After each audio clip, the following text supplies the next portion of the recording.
துபாயில் இருந்து வந்த டிராவல்ஸ் அதிபரை மது மற்றும் உணவில் தூக்க மாத்திரை கலந்து கொடுத்து கோவையில் வைத்து கொலை செய்த கள்ளக்காதலி. இந்த நிலையில் மறுபிரேத பரிசோதனை செய்யப்படுகிறது டிராவல்ஸ் அதிபரின் உடல். இது தொடர்பான விவரங்களை வழங்கினார் செய்தியாளர் மணிகண்டன். வணக்கம் மணிகண்டன், இந்த செய்தி தொடர்பான முழு விவரங்கள் என்ன?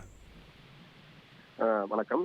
கரூர் மாவட்டம் காப்பரமத்தி அருகே கடந்த 26ஆம் தேதி அன்று காட்டுமனூர் என்ற பகுதியில் அடையாளம் தெரியாத ஆண் சடலம் ஒன்று கண்டெடுக்கப்பட்டு காப்பரமத்தி காவல் நிலைய போலீசார் கரூர் அரசு மருத்துவக் கல்லூரி மருத்துவமனைக்கு அனுப்பி வைத்து பிரேத பரிசோதனையில் ஈடுபட்டனர். இந்த உடற்கூறு ஆய்வு முடிந்த பிறகாக கரூர் பாலமாபுரம் பகுதியில் உள்ள மயானத்தில் இந்த உடலானது புதைக்கப்பட்டது. இந்த நிலையில் கோவை மாவட்டம் பீளமேடு காவல் நிலையத்தில் நபர் ஒருவரை காணவில்லை என்ற புகாரின் அடிப்படையில் கரூருக்கு வந்த போலீசார் பார்வையிட்ட போது திருவாரூர் மாவட்டத்தைச் சேர்ந்த சிகாமணியின் உடல் என்பது அது தெரிய வந்தது.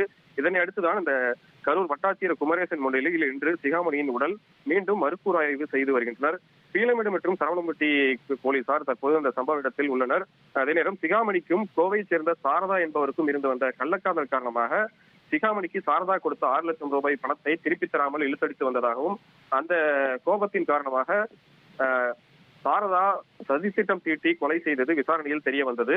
இதனை அடுத்து இந்த கொலை வழக்கில் உடந்தையாக இருந்த தியாகராஜன் என்பவரை கோவை நீதிமன்றத்தில் சமீபத்தில் சரணடைந்தார். அவரை காவலில் எடுத்த போலீசார் விசாரணை நடத்தி வருகின்றனர். மேலும் சாரதா மற்றும் சிலரை தேடி வருகின்றனர். நன்றி மணிகண்டன், உங்களுடைய விவரங்களுக்கு. உங்கள் தந்தி ஒன் தொலைக்காட்சியில் அலாவுதீன் தினமும் இரவு 8 மணிக்கு காணத் தவறாதீர்கள்.